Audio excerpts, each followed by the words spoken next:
of the Constitution which relates to High Court. Same الفاظ ہیں وہاں پہ Supreme Court, یہاں پہ High Court. Subject to the Constitution and law.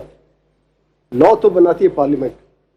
تو آپ کے آرگومنٹس ہم یہ سمجھیں کہ پارلیمنٹ کو آپ لا میکنگ میں محدود کرنا چاہتے ہیں کہ آپ یہ تو کر سکتے ہیں, یہ نہیں کر سکتے, یہ رولز میں سپریم کورٹ خود کرے گی یا ہائی کورٹ خود کرے گی. سر میں اس کا آنسر دوں گا, بالکل دوں گا کہ جب سبجیکٹ ٹو کانسٹیٹیوشن آ جائے گا اور جو لا آئے گا وہ آپ کو کانسٹیٹیوشن کے ساتھ رکھنا پڑے گا. یہ بھی کہ کیا لا کے تحت کیا کر سکتے ہیں پارلیمنٹ, کیا نہیں کر سکتے. نہیں کر سکتے, یہ اس کا جواب دیں گے جی آپ کو.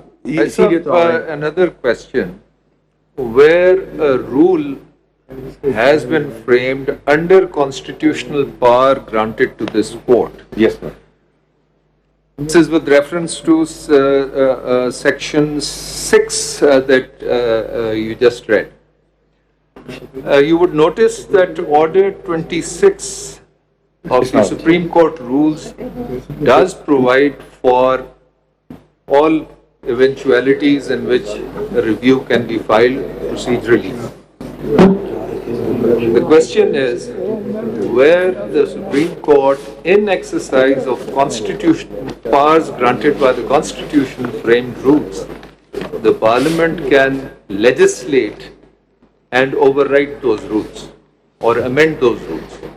That's the question. Noted. Please answer when you are answering. Additionally, through already law or through the point is taken, sir, by already with me, and I will answer that.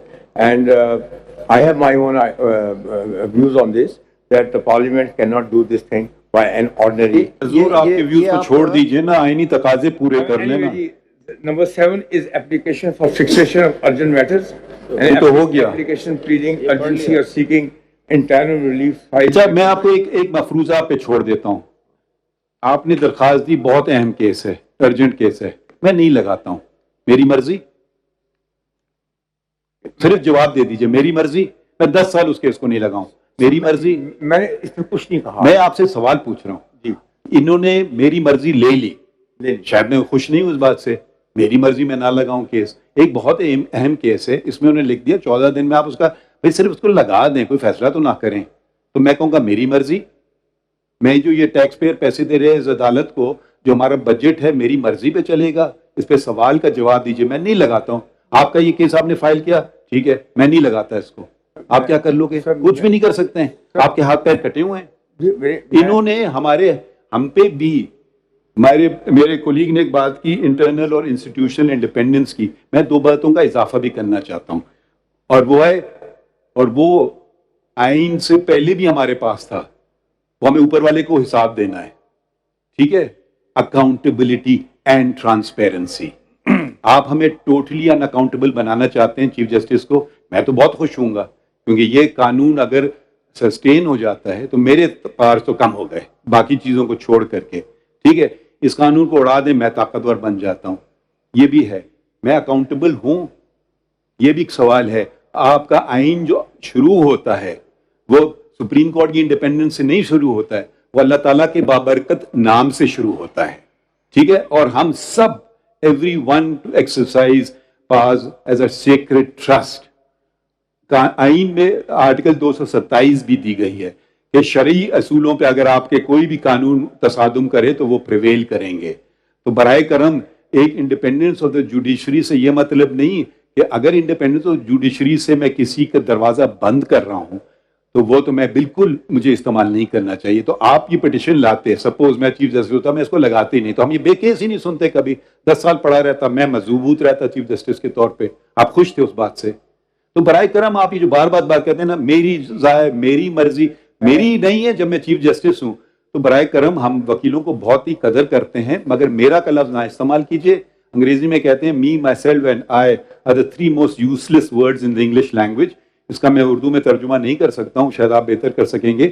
براہ کرم آئین کا حوالے دے دیجئے کسی چیز کے متعلق کہ یہ آئین کے تصادم ہے, وہ آئین سے تصادم رکھتا ہے, یہ شک کہ آئین سے تصادم. ابھی تک میں نے آپ سے وہ ایک لفظ نہیں سنا ہے اس پہ. شکریہ. میں نے تو 3-4 جگہ کہہ دیا ہے کہ جہاں پہ 184(3) میں آپ اپیل کا رائٹ دے رہے ہیں تھرو دس آرڈینری لا, یہ ہو نہیں سکتا, because this can only be done by a constitutional amendment. میں لفظ لکھا ہے aggrieved person, ٹھیک ہے. اب دیکھیے اب ایک مفہوم تو یہ نکلتا ہے 184(3) کا کہ آپ ایسے معاملوں میں نہ الجھائیں اپنے آپ کو جو انفرادی نوعیت کے ہوں. اگریڈ سر. ذرا اگریڈ آپ سے اگری کریں یا نہ کریں, میں ذرا بات کر لوں انفرادی نوعیت کی. اگر ہم انفرادی نوعیت کے کیسز فیصلہ کرنے لگیں تو وہ بیچارہ کہاں جائے گا. میں آپ کو مثال دے دیتا ہوں. ریکوڈک کا کیس چلا, دونوں کیس فیصلہ ہو گئے تو میں اس پہ بات کر سکتا ہوں. ریکوڈک کا کیس آ گیا, ٹھیک ہے, سپریم کورٹ نے 184(3) میں ایگریمنٹ اڑا دیا. ملک کو, سپریم کورٹ کو نہیں, ملک کو $6.5 بلین کی ڈز لگی. ہم نے کون سا جورسڈکشن استعمال کیا؟ ہم نے ایڈوائزری جورسڈکشن استعمال کیا. اگر ہمارے پاس یہ جورسڈکشن ہوتا, میں نہیں کہہ رہا ہوں فیصلے اچھے تھے برے تھے, میں صرف اس پہ تبصرہ کر رہا ہوں, ٹھیک ہے.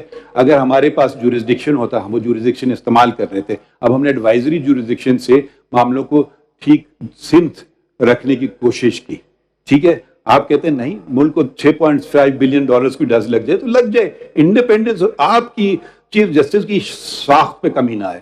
جی مجھے ایسے پاورز اپنے لیے تو نہیں چاہیے. میں اب وضاحت کر دوں, اگر آپ مجھے دینا چاہتے ہیں میں پھر بھی نہیں لینا پسند فرماؤں گا.